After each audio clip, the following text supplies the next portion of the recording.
Hi, I'm Penny Hatfield. I'd like for you to bear in mind that we will have a Taste of UCA coming up on April the 1st from 10:30 a.m. to 12:30 p.m. at UCA downtown. Joining me in just a minute will be Stephanie Alsbrook. We're looking forward to hearing about the new food trends.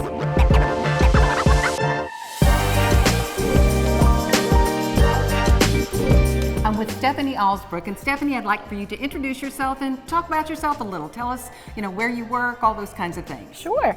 I'm Stephanie Alsbrook. I'm a clinical instructor in the Nutrition and Family Sciences department, and one of the things I have the pleasure of doing is teaching students about food science and doing some experiments with food. So I am actually really excited about this segment because I find this fascinating. In another life, I thought I wanted to be a dietitian, and then I learned there was chemistry involved. Yes, there is. Apparently, it's not just about calories in, calories out. So what we have here in front of us are the steamed broccoli, the steamed carrots, and the steamed cabbage, and a control group. This is all about food trends and different technologies, food sustainability. Okay. We talk about eating with our eyes. How do we create foods that are colorful, that maintain their nutritional value, and how do we get people to eat those? Okay. Yeah, how do you get people to eat their vegetables? That's Right. a good one, isn't it? Yes. Absolutely. And you are doing this Taste of UCA, which is all part of a bigger open house for Conway downtown. That is correct. Okay, and that's on April the 1st, so don't forget that. April the 1st, mark your calendars. So tell me about, I understand the steaming process, how was the control group fixed? So this is an experiment. So just like you would do in any kind of research, with food research, we start with a control. So this is our basic boiling process. We boiled these for 7 minutes, didn't do anything additional to them. In the steamed carrots, we put them in a steam basket and only steamed them for a couple of minutes, trying to retain that color and the flavor and the nutrients. And you can tell, especially looking at these two, the more colorful it is, the more vitamins we have retained. Okay, so that's your first cue. The more colorful something is, the more vitamins are retained. So that's and as you said, we eat with our eyes first. So that's the first clue to us when we're looking for the vitamins that are in our foods. You mentioned that you boiled it. Now, you boiled it. Did you put it in water after that, or you just? It's just simply boiled. Okay, because if you put it in what I call parboiling, you boil it and then you put it in an ice bath, it will stop the cooking process. Right. So you will get those vibrant colors, so you will have more nutrients and vitamins that are retained. That's correct, and that's why we teach folks to cook that way. Okay. In this case, we actually wanted to see Difference. the difference in the quality, yes. So I want to know the difference in the taste. So I'm going to start with broccoli.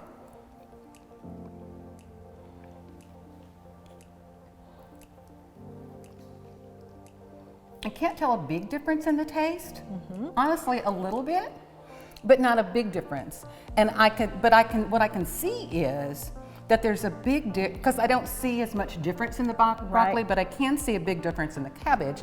So curious about the cabbage. Another thing to think about as you chew is the texture. Is there a difference in the texture? Okay, so there's a big difference in the taste and a big difference in the texture between the cabbage. I can taste that a whole lot more and feel it a whole lot more than I can with the broccoli. So this Taste of UCA is also going to be about food trends. So what does that involve? So we have offered the students the opportunity to identify a food trend or technology that they want to research and then create a new food product for our visitors to sample. We have students that are focusing on biodegradable styrofoam made from mushrooms and whey protein. We have students that are focusing on our cancer patients and trying to identify the differences in taste that they experience to create a lemon or fruit flavored popsicle that would have vitamins and minerals in it instead of just the sugary popsicles we normally have.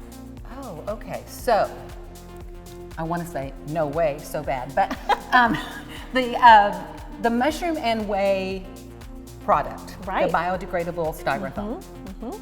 So it's better for the environment. Yes. Can you eat it? You probably wouldn't want to eat it. There will be an adhesive in it. Okay. Lots of chemistry at play in this as well. But each one of the products that's going to be added to make the final styrofoam product will be biodegradable. So even with the adhesive, if you wanted to, could you compost it? I think that you could. Okay, that's very cool actually. And so for the cancer patients with the popsicles, you mentioned lemon, which is obviously acidic. With cancer patients, how do their taste buds change? I guess that's my question. A lot of times their taste buds get completely destroyed. So they tend to become oversensitive to different flavors, and our students have done a lot of research. Lemon seems to be the most accepted according to other research from other institutions, so they're kind of focusing on that one. Okay. And then trying to scale how much lemon somebody tastes in that product. What they're assuming is that someone who is not having a cancer treatment is going to prefer the higher level of lemon. So their plan is to identify what that is in our population of visitors that come through and then take it back a notch or two. So actually you're going to be using this Taste of UCA as an experiment in and of itself, with folks actually being able to participate in that. Yes. That is very cool. And then our students will use the data that they collect from our visitors to finish out their senior research projects. So knowing that lemon is highly acidic and it can be a really tart flavor, what would you use? What will the students be using to sort of buffer that flavor? So it will be very diluted. It is going to be a popsicle, so there will be other ingredients in there. One of the things that we want to avoid in our cancer patients is high sugar. So it will be a blander flavored popsicle that may not have as much sugar in it. So we're sure to get in the vitamins that the patients need and not just empty calories. So can you use something like stevia? You could. Now the problem with using artificial sweeteners is sometimes it affects the freezing point and the boiling point, that chemistry that you love. Okay. There are different chemical makeups to the different artificial sweeteners, so it affects that sometimes. Okay. So, that's part of what they're figuring out. Okay, I was trying to make it a little more palatable, but not put in aspartame, for example. Right. Yeah. Right. Okay. Well, that is fascinating. So you all are going to have a great opportunity to actually be part of this experiment, and I think that's fabulous. So we've talked about just the vegetables that have been steamed in our control group. Now, talk to me about your students again and actually what they do in your class. Right. So this is experimental food science class, and they have essentially hung up their aprons and they've pulled out their lab coats and are actually doing chemistry and biology in our classes. So when we studied fruits and vegetables today, we started with the different parts of the plant. The different colors represent different kinds of chemical makeup. And when we start adding acids to food, people immediately think we're doing what? But cream of tartar is a very common acid that we see in a lot of our recipes. And it does make the food, in fact, more acidic. And when you sample these, you'll see that. Okay, so that's an interesting thing. Actually, I've never seen cream of tartar in a vegetable recipe, I'm going to be honest. When I think of cream of tartar, I use it to make meringue. Right, exactly.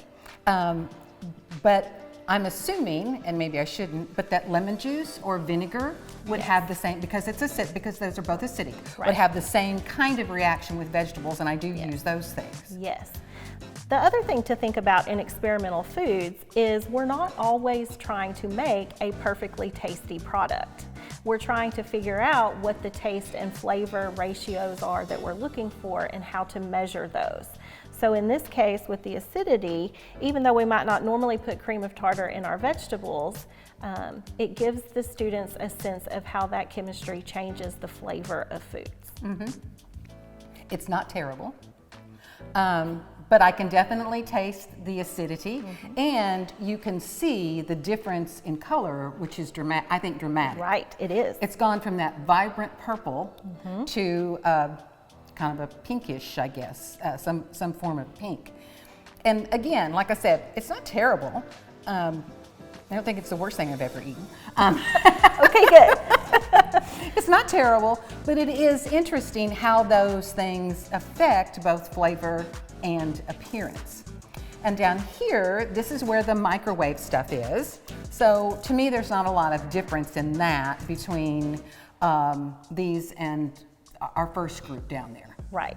You know, the microwave is always a great way to cook something quick. If you are looking for some vegetables and you only have a few minutes, this is always a great option. It does retain quite a bit of the color, which again indicates that we still have some of those vitamins, but you can tell it's a little more wilty. We've pulled some of the water out because that's how the heat in the microwave works. Right. It pulls the water out. And you probably cook these in just a little bit of water. Right. So it really actually mimics the steaming process. It sure does. So it's not going to be a whole lot different. It is going to be a whole lot faster. Yes. And so if you're short on time, microwave is the way to go. I do want to ask, do you ever work with, I know we're working with whole fruit or whole vegetables here. Do you ever work with canned vegetables? Absolutely. Okay. We talk to our students a lot about the importance of fresh fruits and vegetables, but not everybody can always afford those.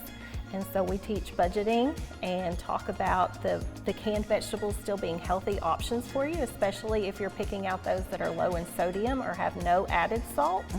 And we run experiments in our food science class about how to season those in a heart-healthy way so that you're still getting something that's valuable nutritionally, that tastes good, but it's a little bit cheaper. Okay, and so because those the canned vegetables have obviously already been processed, Right. how did those experiments differ?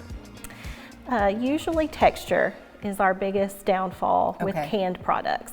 When you flip to the other side of the spectrum and think about frozen vegetables, Yes, that was however, my next question. frozen vegetables tend to be fresher than the products that we even buy in the produce section because they are flash frozen at the farm. They don't have to make it through the food system, the grocery store, the warehouse, the truck. They're immediately kind of frozen in time nutritionally. So is that with like liquid nitrogen or? It's usually just a very extreme cold Okay. refrigerator. Oh, okay. Or freezer. Okay, so as soon as they get them out and clean them, they go right in there. That's right. The process. So are then you able to do experiments on those frozen foods as well? And if the answer is yes, do you let them thaw or do you do it while they're frozen? We usually do it while they're frozen. Okay. In an experimental class, we might try those different cooking methods and evaluate which one gives us the best quality in terms of taste, texture, appearance, and let them determine that. In our food science classes, we teach a lot about frozen vegetables and how to incorporate those effectively. And they are also a very good choice because they are flash frozen. There are more nutrients typically in frozen vegetables than canned vegetables, and they are more economical. They are. As well, usually. I mean, a lot of times I'll see, 10 for 10 or, Exactly. $1 a bag or something like that. So that's really something to keep in mind. If you can't afford fresh vegetables, which as prices rise, maybe not so Yes. many of us can afford Right. fresh vegetables anymore. But B, I have done this and I hate it, but I go home with a plan that I'm going to fix X, Y, and Z, and life happens, and X, Y, and Z don't get fixed, so then we throw out the vegetables that were for X, Y, and Z, and that's just a terrible waste all around. It is, and when you think about food sustainability, which is one of the trends that we're interested in, there's a lot of research showing that the majority of the methane gas that contributes to our global warming crisis doesn't necessarily come from the animal products that we often like to blame it on. It is the fruits and vegetables that we're throwing into the landfills. Okay, that's a good guilt trip for me to remember not to waste food. Oh, thank you. Cut them up and put them in the freezer. That's Save them right. for another day. No, that's exactly right. Yeah. Cut them up and put them in the freezer, and that's exactly right. So this next group, we had the acid here with the cream of tartar. So this is our alkaline or our base group, correct? That's right. So we've added baking soda to this group. In experimental foods, we don't always want things to turn out. We want to make a point to the students. Right. So believe it or not, this is actually the same purple cabbage. This is my vibrant purple cabbage. Yes. Okay, go ahead. And by adding the base to it, the baking soda, we see a change in the color. And one of the things that we talk to students about are the different colors that are represented chemically here. When you add the base, we're altering the chemistry, and we get these unusual flavors and textures. And yes, and I would not advise adding baking soda to your purple cabbage because it really does not have the flavor. But it is interesting. So are these oils? What is this stuff here? This is the liquid that came off of these vegetables as we cooked it. And so you can see, maybe the camera can see the green, bright green. We can tell that our broccoli lost a lot of its nutrients in this alkaline environment because our water turned colors. So what other trends do you see in food? Some big topics right now are focusing on eating more high fiber, not just for gut health or tummy health, but to help lower cholesterol. Heart disease is a major problem in our country and in our state. Also taking a closer look at fiber and how the different high fiber foods affect blood sugar. We also know that type 2 diabetes is a big problem in our state and in our country, and we have found that those patients need carbohydrates. Because that's where we get our energy from. But how do we get them the right kind of carbohydrates where they get a small rise in blood sugar and not the spikes that can lead to damage? Sustainable blood sugar. Yes. Wow. That's incredible. So we've talked a little bit about the fact that the folks who get to come to UCA downtown on April the 1st will be able to sort of participate in these experiments. What else can folks attending Taste of UCA expect? We are going to have folks come in and taste the different foods. We're going to give them a score sheet, and they actually are going to contribute to the data that will lead to the research from our students. They will also have an opportunity to visit with some of our community nutrition students who are going to provide some nutrition education materials, and we're going to send everybody home with a goodie bag. Okay, and I am guessing that there's not like a s'mores bag and s'mores bar in the goodie bag. Well, we're not sure what's going to be in there yet. A special treat always encourages people to come, and believe it or not, dietitians eat cake too. I like it. I like it very much. Stephanie, this has been fascinating. I'm going to be coming down on April the 1st. I'm going to go mark it on the calendar. I'm going to bear in mind that this is coming up, and I'm going to save the date. We hope you all will come down, be part of the experiment. If they offer you anything with baking soda, just say no. But otherwise, I think you'll be okay. But do join us at a Taste of UCA, which is part of the Conway Downtown Open House on April the 1st. We'll be here at 10:30, and the event will be over at 12:30. We hope to see you there.